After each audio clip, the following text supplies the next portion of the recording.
Dolores Umbridge, que es, bueno, la profesora odiada por excelencia, y si quieres introducirla tú. Sí, bueno, estamos hablando de en este caso casi es un arquetipo, una caricatura. Es una profesora muy ordenancista, bueno, la muestran como una profesora ordenancista, con un punto incluso cursi, y en este caso como una persona, una mala persona. Es una profesora que está obsesionada con las reglas, llega a colgar de la pared del colegio una serie de normativas estrictas, no tiene ningún interés en que nadie destaque por su individualidad, ni por su talento natural, ni ve a los alumnos como personas distintas. Tiene una tendencia a la homogenización, no tiene, luego tiene un cierto punto sádico en cuanto al castigo. Y también es interesante ver que no es partidaria de Voldemort. Esto es curioso. O sea, estamos hablando de alguien que realmente te pone a demostrar J.K. Rowling que se puede ser malo sin ser mortífago, pero malo negativo, negativo. O sea, es que Dolores Umbridge es uno de los personajes, yo creo que más homogéneamente negativos de toda la saga. Entonces, bueno, está salpicado el libro de ejemplos de castigos corporales, de situaciones en las que debería ser más flexible que no lo es, no desarrolla ningún vínculo emocional con los alumnos más allá de intentar que se delaten los unos a los otros. Bueno, y podríamos también ver ver la representación de Dolores Umbridge en alguna de las prácticas que a veces se hacen, yo creo, sin pensar mucho, como eso de sal a la pizarra y apunta a los compañeros que hablan. O este tipo de prácticas que se hacen en los colegios. No digo que, obviamente, que el profesor que lo haga sea negativo como Dolores Umbridge, pero que a veces hacemos cosas o la inercia de la educación ha hecho cosas que todos hemos experimentado ha traído cosas que todos hemos experimentado en el colegio, pues que no tienen mucha razón de ser pedagógica, que casi es o sea, no tiene salida buena. O sea, es como delata a tus compañeros, no sé, genera una cierta incertidumbre entre la clase, luego también genera comportamientos de soborno entre los alumnos para no me digas, o sea, de favoritismo, no sé. Este tipo de cosas podríamos hablar que da pie a hablar, la profesora Ambridge da pie a hablar de este tipo de, yo creo, lo iba a llamar estrategias pedagógicas, pero vamos a decir de tonterías que el sistema educativo ha arrastrado como inercia y que yo creo que deberíamos cambiar. Sí, coincido completamente. Creo que toman medidas pensando en el objetivo cortoplacista que tienen y no tienen en cuenta el efecto que pueden tener esas medidas o las consecuencias o cómo le van a sentar al que tienes delante. En este caso, a un alumno con los decretos. Quiero conseguir esto, pues hago un decreto. Y no se dan cuenta de que eso genera unas consecuencias imprevistas y que no van a asumirlo. Y al final, yo creo que Umbridge es la mayor responsable de que surja, por ejemplo, el ejército de Dumbledore, que es una especie de escuadrón o de clases paralelas que las imparte Harry Potter a sus compañeros. Yo creo que sin Umbridge eso no hubiese surgido, porque de sus malas clases y de su prohibición, al final acaba surgiendo, ¿no?, esta rebeldía de que los alumnos, y alumnos no especialmente brillantes como Harry Potter, que son más bien baguetes, se autoorganizan para darse clase y aprender solo con tal de pelear contra esta señora. Yo creo que también un tema muy, muy relevante es que trata, no sé, no, pensaba que se te había ido la imagen. Un tema que hace es que trata a los alumnos como niños pequeños. Y como niños pequeños en el peor de los sentidos. Es decir, tú cállate, que hablo yo. Tú cállate, que tu opinión no sirve. Tú cállate y escúchame a mí. Lo que yo digo es lo que vale y tú en el aula lo que tienes que hacer es estar callado. Oye, ¿que podemos discutir esto? No, no se discute. Es la autoridad absoluta desde arriba, inflexible, como decías, y para mí es un autoritarismo barato. O sea, como yo soy la autoridad, me tienes que hacer caso. Y mi autoridad está basada en la ley. Entonces, en este caso, yo creo que ya lo comentábamos el otro día, pero la autoridad la tiene que construir el profesor basándose en otras cosas. Y luego es muy, muy interesante que cuando las cosas no salen como ella quiere, cómo castiga al disidente. Tú decías hasta el tema del castigo físico, pero yo quiero que hablemos sobre qué castigo físico es. Es decir, en este caso, es justo el curso en el que el gobierno, el Ministerio de Magia está negando la vuelta de Voldemort, mientras que algunos como Dumbledore y Harry están apoyando que sí. Y en vez de asumir que hay una diversidad de opiniones en el aula, lo que hace es te castigo, te llevo a mi despacho y vas a estar copiando con tu sangre, ¿no?, ahí la letra con sangre entra, vas a aprender por las malas, quiero verte sufrir para que entiendas que tienes que hacer lo que yo digo y tendrás castigo físico. Y repetidamente, además es muy curioso, ¿no? Cómo se le escribe en la mano el castigo físico y cada vez más y más y más, como insistiendo, como esa gotita que cae repetidas veces para dejar claro que cede ante tus ideales, cede ante lo que estás diciendo, porque si no, contra mí no puedes ganar. Y creo que está muy bien expresado en la figura de esta profesora. Sí, ya digo que el castigo físico es casi como un último recurso que ella utiliza para, bueno, la letra con sangre entra, estas cosas de pedagogía, entre comillas, antigua. Antigua en el mal sentido, porque la tradición de educación ha dejado obviamente muchos aspectos positivos y este en concreto pues es algo que se debería, algo que se debería haber desterrado del sistema educativo, obviamente. Y ya digo, efectivamente, autoridad malentendida. Y he visto que en lo que me has contado ha salido tu vena de economista. Quiero decir, en este caso, clarísimamente se puede hacer una visión económica de ese intento de Dolores Umbridge por diseñar hasta hasta la última línea cómo se tiene que comportar un alumno, y la gente que está sujeta a ese tipo de intervención pues salen por otro lado, que es el ejército de Dumbledore. Entonces decía Hayek, que es una frase que me gusta decir en todos los podcasts, que la curiosa tarea de la economía es decirles a las personas lo poco que saben de lo que piensan que pueden diseñar. Y en este caso, pues Dolores Umbridge le pasa lo mismo, se le va de las manos. Es decir, es una autoridad mal entendida, muy ordenancista, que intenta regular hasta el último punto de vida del alumno, y al final pues lo que pasa es que le montan el ejército de Dumbledore y pues incluso le hacen una broma en que destrozan todas las normativas que ha puesto, casi en una metáfora de volver a conseguir la libertad, que son los hermanos Fred y George, los hermanos de Ron Weasley. Y todos los alumnos aplauden cuando se caen allí todas las normativas de la pared.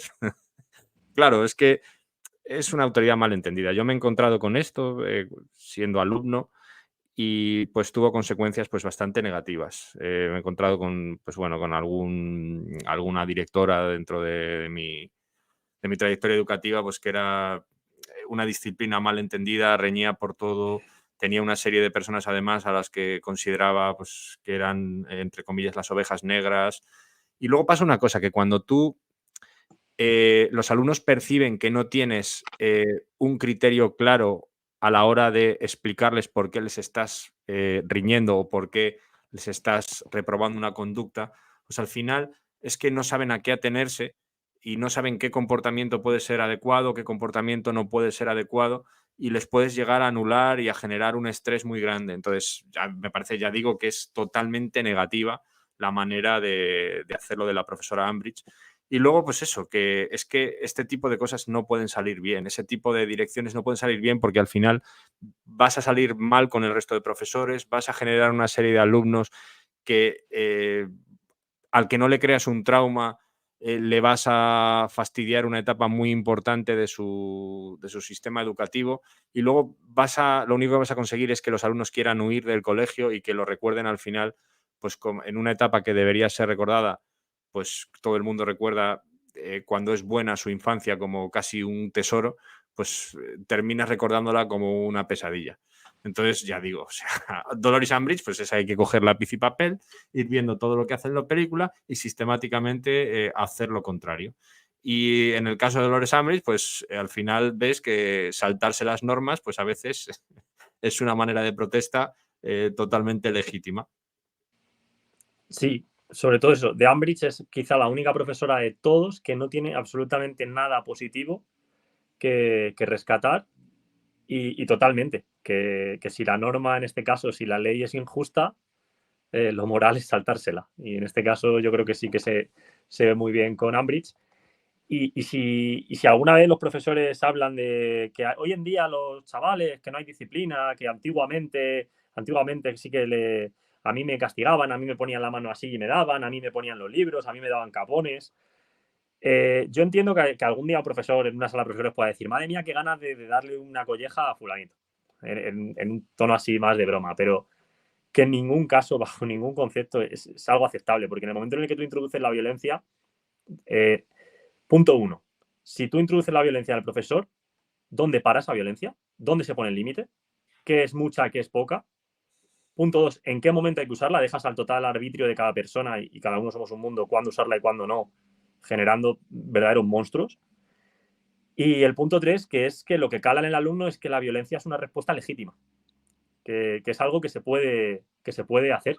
Que si algo es injusto o si algo no te gusta, la violencia es una salida que puede ayudar a solucionarlo. Entonces yo en este caso, pues sí creo que dejar claro que bajo ningún concepto la violencia o el uso de la fuerza física tiene que estar en las aulas, por mucho que haya así gente nostálgica que piense que antes se respetaba al profesor, ya, y también había miedo y historias terribles. Es que no es la Y yo, manera de respetar al profesor. claro, es de tenerle Quiero miedo. decir, el respeto al profesor viene de otras cosas y a la gente, a los buenos profesores se les respetaba no porque usaran la violencia, que no la usaban. O sea, y luego hay un punto de sadismo que en el caso de Ambridge y que yo también he encontrado en algunos, o sea, cuando hablas con gente que en su momento tenía profesores que sistemáticamente utilizaban el castigo físico, en algún caso hay un punto de satisfacción personal por hacerlo, porque si no, no se entiende. O sea, no se entiende porque es algo un poco, en algunas ocasiones, gratuito. ¿Sabes? Entonces, no sé, también es que a veces, y en esto también podríamos entrar, a veces es que tus, no sé, tus inseguridades psicológicas como profesor o tus anhelos más oscuros como persona los trasladas a tu clase. Y esto a mí me parece, es decir, a mí, por ejemplo, que tú por cualquier cosa te sientas frustrado con dónde has llegado profesionalmente o lo que fuera, y eso, no sé si consciente o inconscientemente lo pagues con decir a los alumnos que no van a llegar a nada.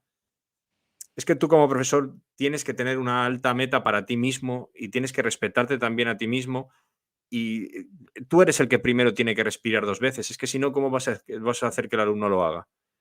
Y luego que de manera natural un alumno te puede caer mejor o peor, eso es natural en la vida, pero tienes que aprender a separar una cosa de otra y tienes que aprender también, y luego es bueno para tu vida, a que si alguien hace un buen trabajo, aunque tú consideres que es tonto, tienes que separar una cosa de la otra y felicitarle por el trabajo que ha hecho y si se lo ha merecido, se lo ha merecido. Quiero decir, si un premio Nobel de Economía, para entendernos, yo considero que es tonto, me parecerá, eso es algo totalmente independiente de que su trabajo, sus 22 horas al día que se ha pasado pensando en ese modelo, sea brillante. Y eso pasa en todos los órdenes de la vida, pero hay que intentar, como profesor, también transmitir que la justicia y la meritocracia se basan en evaluar el trabajo de alguien independientemente de qué prejuicio tú tengas sobre la manera en la que es, porque otra cosa también es que tú no tienes la varita mágica que dice si esta persona es buena o es mala, sino que tú puedes tener una impresión, pero como profesor también tienes que evaluar el trabajo y tienes que evaluar lo que el alumno hace y abstraerte y respetarte a ti mismo y al alumno en este sentido. Y yo quiero también añadir que hay algunas asignaturas de las que yo guardo recuerdos muy guays, precisamente porque en clase ha habido debate, ha habido diferencia de opiniones y no se ha impuesto un criterio, sino que al contrario. O sea, en este debate, de enfrentar ideas, yo he disfrutado un montón y asignatura, yo me acuerdo de historia en bachillerato con un profesor que tenía en ese momento un posicionamiento ideológico contrario al mío y, en vez de cancelarme, al contrario, lo que hacía era tratar de darme sus argumentos, yo ponía otros, y en base a eso construíamos, veíamos puntos que estábamos a favor y otros puntos en los que estábamos totalmente en contra, y todavía me acuerdo de esas clases porque las disfrutaba, o en la propia universidad, donde ya encima hay más un cierto nivel, ciertos intereses, con alumnos de distintas cuerdas ideológicas, y el profesor, al contrario, en vez de cancelar y en vez de frenar, lo que hacía era precisamente fomentar un debate sano, y él además dejaba claro que él tampoco no era objetivo ni imparcial, y cuando eso surge, además es que te ayuda a replantear tus argumentos, a cambiar, a ver la fortaleza de los mismos, la capacidad discursiva, y para mí eso también es muy importante, y con profesores como Ambridge es completamente imposible y eso se pierde. Yo creo que es totalmente cierto que el debate al final enriquece, pero claro, es verdad que la educación no es democrática en el sentido de que el profesor, pues quiero decir, hay cosas que son obvias, quiero decir, la teoría de la relatividad es la teoría de la relatividad y, y por mucho que el alumno opine que no se tiene que cumplir en un determinado contexto, pues entonces, bueno, hay que guardar un equilibrio, pero siempre dentro del respeto del alumno y obviamente en casos, por ejemplo, como el de ciencias sociales, pues un debate basado en información, basado en hechos, pues es totalmente positivo para, como tú dices, para el recuerdo que te llevas de ese profesor y, bueno, en general para todo lo que es el proceso de enseñanza y aprendizaje. Así que, pues yo creo que es una buena conclusión también para... Es una conclusión en contrario, porque realmente Ambridge no hace nada de esto que estamos diciendo, pero creo que es una buena conclusión como de los debates que nos pueden surgir a la hora de analizar el personaje de Ambridge. Y claro, es lo que perdemos al tener este tipo de profesor.